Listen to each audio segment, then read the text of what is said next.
வந்துருச்சு. அவரு இன்னைக்கு உறுப்பினராக பாராளுமன்ற மயிலாடுதுறை பாராளுமன்ற உறுப்பினரால் உங்கள் மனதில் தேர்ந்தெடுக்கப்பட்டு விட்டார்.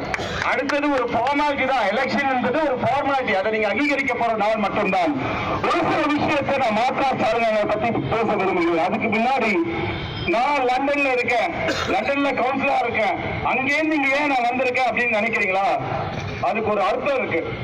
அங்க லண்டன்ல எல்லா மக்களும் போட்டி போட்டுக்கொண்டு ஸ்கூல்ல எந்த ஸ்கூல் ஒரு வீடு வாங்க போறான்னு வைங்க, ஒரு மருத்துவமனை இருக்குன்னு வைங்க, எங்க நல்ல மருத்துவமனை இருக்கு, எங்க நல்ல ஸ்கூல் இருக்கு அப்படின்னு பார்த்துக்கிட்டு அந்த இடத்துல போய் ஒண்ணு வீட்டுக்கு வாடகைக்கு போவாங்க, இல்ல வீட்டை வாங்குவாங்க.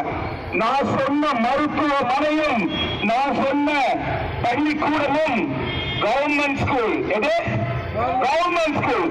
இங்க எத்தனை பேர் நம்ம மனசார ஒரு கவர்மெண்ட் ஸ்கூல் நம்ம பிள்ளைங்களை படிக்க வைக்க முடியுது? எத்தனை பேர் நம்ம மனசார சிஎஸ்சி கூட்டு போக முடியுது? வழி இல்ல, வழி நம்ம கிட்ட இல்ல. இருக்கிற கிட்ட இருக்கு. மருத்துவமனை அவன் தான் வச்சிருக்கான், அவன் தான் அவருக்கு எல்லா பெசிலிட்டிஸும் இருக்கு. இந்த மாற்றத்தை கொண்டு வர வேண்டும் என்றால் நான் 2007 லண்டன்ல படிக்க போகும்போது அப்போ இந்தியர் அப்படின்னு சொன்னா என்ன சொல்லுவாங்க தெரியுமா? காந்தி அப்படின்னு சொல்லுவாங்க, காந்திஜி அப்படின்னு சொல்லுவாங்க. அவருக்கு அவரை பத்தி தான் தெரியும். இன்னைக்கு வர இந்தியர்களிடம் நீங்க இந்தியர் என்றால் சொல்றாங்க, மோடி என்கிறார்கள்.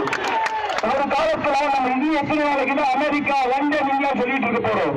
நம்ம இதுக்கப்புறம் இந்தியா இந்தியா இந்தியா என்ற இந்திய நாட்டை பெருமைப்படுத்தக்கூடியவர் மோடி. அதுக்கு அடுத்தது என் நண்பர் ஒருத்தரை பார்த்தேன், 108 அப்படின்னு சொன்னார். உடனே அவர் சொன்னாங்க, யாரு நம்ம அண்ணன் அண்ணனா அப்படின்னாங்க. எப்படிப்பட்ட ஒரு